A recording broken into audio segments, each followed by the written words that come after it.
Assalamualaikum warahmatullahi wabarakatuh. Perkenalkan, nama saya Nurainin Borustorus dengan NPM 245300086. Baik, di sini saya akan membahas apa sih yang dimaksud dengan konsep retorika, aspek verbal dan non-verbal dalam komunikasi retorika. Nah, retorika itu sebenarnya seni untuk mempengaruhi orang lewat kata-kata. Tapi bukan cuma soal ngomong aja ya, ini juga tentang bagaimana kita bisa bikin orang percaya atau setuju dengan apa yang kita katakan. Dalam komunikasi sehari-hari, baik itu presentasi atau ngobrol biasa, retorika itu sangat penting untuk membuat pesan kita lebih efektif. Dalam retorika, ada 3 elemen utama yang sering disebut sebagai 3 piramida retorika, yaitu ethos, pathos, dan logos. Yang pertama, ethos. Berkaitan dengan kredibilitas pembicara, pembicara harus dianggap dapat dipercaya dan memiliki karakter yang baik untuk meyakinkan audiens. Dan yang kedua, pathos. Menggunakan emosi untuk menyentuh hati audiens dan membuat perasaan tertentu seperti rasa simpati, rasa takut, atau harapan. Dan yang ketiga, logos. Menggunakan logika dan alasan yang kuat untuk meyakinkan audiens. Salah satu tokoh besar yang membahas retorika dengan cara mendalam adalah Protagoras. Protagoras ini adalah seorang filsuf Yunani kuno yang terkenal dengan ungkapannya, manusia adalah ukuran segala sesuatu. Ungkapan ini mempengaruhi pada pemikiran bahwa penilaian tentang apa yang benar atau salah, baik atau benar, itu tergantung pada persepsi individu.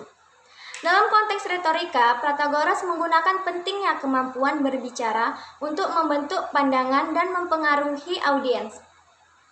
Dia percaya bahwa melalui argumen yang tepat, seseorang dapat mempengaruhi orang lain untuk menerima pandangan bahkan tentang hal-hal yang subjektif sekalipun. Sekarang, mari kita bahas lebih dalam tentang bagaimana komunikasi verbal berperan dalam retorika. Verbal berarti kata-kata yang kita ucapkan, baik itu pidato, presentasi, atau bahkan percakapan sehari-hari dalam retorika. Kata-kata bukan hanya sekedar menyampaikan informasi, tetapi mempengaruhi audiens. Ada beberapa elemen dalam komunikasi verbal yang harus diperhatikan. Yang pertama, pemilihan kata yang tepat. Pemilihan kata yang tepat bisa menyentuh perasaan audiens, menciptakan kesan tertentu, atau bahkan mengubah cara pandang mereka.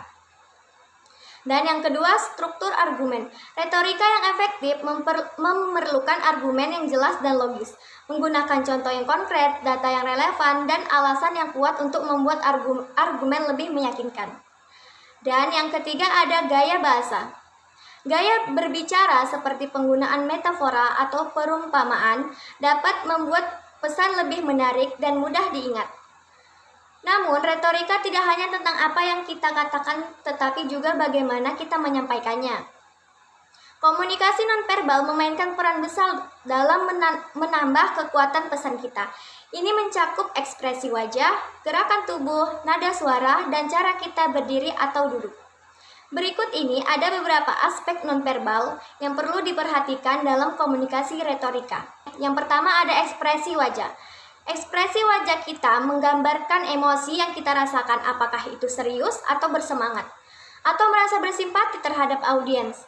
Hal ini menambah kedalaman pesan kita. Dilanjut dengan gestur dan bahasa tubuh.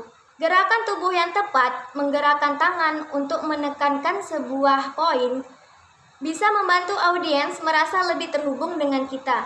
Ini juga menunjukkan keyakinan pada apa yang kita katakan. Dan yang ketiga itu ada kontak mata. Menjaga kontak mata dengan audiens dapat menunjukkan bahwa kita percaya diri dan terbuka. Ini juga menciptakan rasa kedekatan dan rasa kepercayaan. Dan yang terakhir ada nada suara.